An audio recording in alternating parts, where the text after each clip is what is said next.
Hi, this is Matthew Robert Payne, and this is the parable of Christian light, and it's taken from Matthew 5, but it's mentioned in many of the Gospels. Matthew 5:14 says, "You are the light of the world. A city that is set on a hill cannot be hidden. Nor do they light a lamp and put it under a basket, but on a lampstand, and it gives light to all who are in the house. Let your light shine before men, that they may see your good works and glorify your Father in heaven." I was listening to a preacher called Joseph Prince, who very anointed preacher on the grace of God, and he was in Israel and preaching, and on one of these places he described where he was. One of the gospel accounts that described where he was on this hill when he was preaching this, and the preacher Joseph Prince had a picture of where he was. He had his cameras there where Jesus was when he preached it, and up on the hill was a town, and you could see the city lights of the town still there where Jesus was preaching. So when Jesus was saying a city set on a hill cannot be hidden, he was talking about a literal town that was on a hill, and the people knew that that city glowed in the night time. It can't be hidden. Have you ever been travelling in a car and been in a valley going through bushland and stuff, and then come out of the valley and seen bright light all on a hill, and you're coming into a city and there's light all over the place? A city on a hill cannot be hidden. And so what is Jesus saying in this parable? What's the practical application of this? I have a gift of encouragement. One of my spiritual gifts is the gift of exhortation or encouragement. Basically, I'm just a good encourager. I go about my life, and I walk down my street and get to the suburb where the train station is, and I pass a hairdresser on the right hand side. Well, I pass a real estate agent on the right hand side first, and I wave to the real estate agent. I pass a hairdresser and I wave to the hairdresser. If she's outside having a smoke, I have a short conversation with her. I walk past the Lebanese shop and I wave and pop in and say hello to the people there. I walk past the video store and actually go into the video store and have a 2 to 3 minute conversation with a gay guy there. And then I go to the station and I talk to the news agent who's at the train station. Certain people at the station that serve the tickets, I'll have a conversation with the ones that I know there. Everywhere I go, I'm saying hello to people, encouraging people and wishing them to have a good day. Nearly all of them, all of those people know I'm a Christian. Do you know, I heard once a story, this is all about being the light.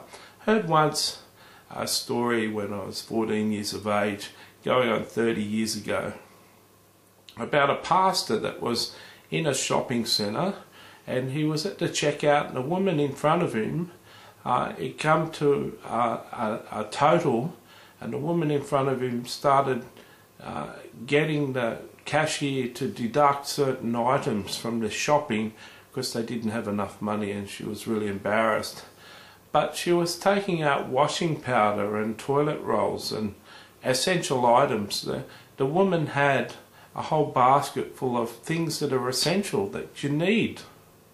Like the toilet rolls means that she'd have to be using newspaper or something. All the things that were bought were essential. There was no luxuries among them. And the pastor said, I'll pay for her bill.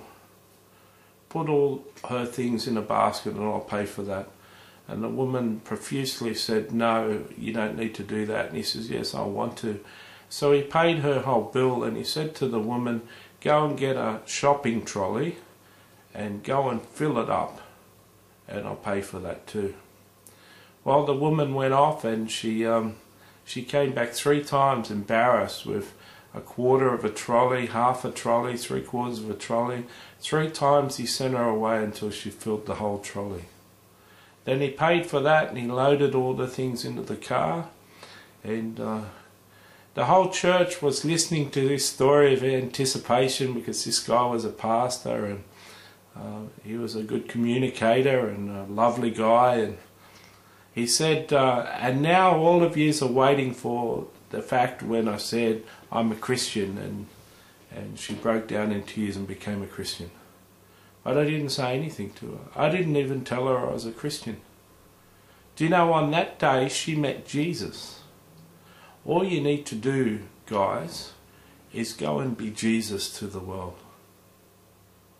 I believe one day someone will be sharing the gospel with this girl, and they'll get a thought in their mind. The Holy Spirit will give them a thought saying, it's just as though you're shopping and someone bought all your shopping for you and said they'll pay for it. The salvation of Jesus is just like that. It's a free gift. You've just got to accept it like that, as a gift. And she'll break down in tears in that day and said, I had a man who did that for me.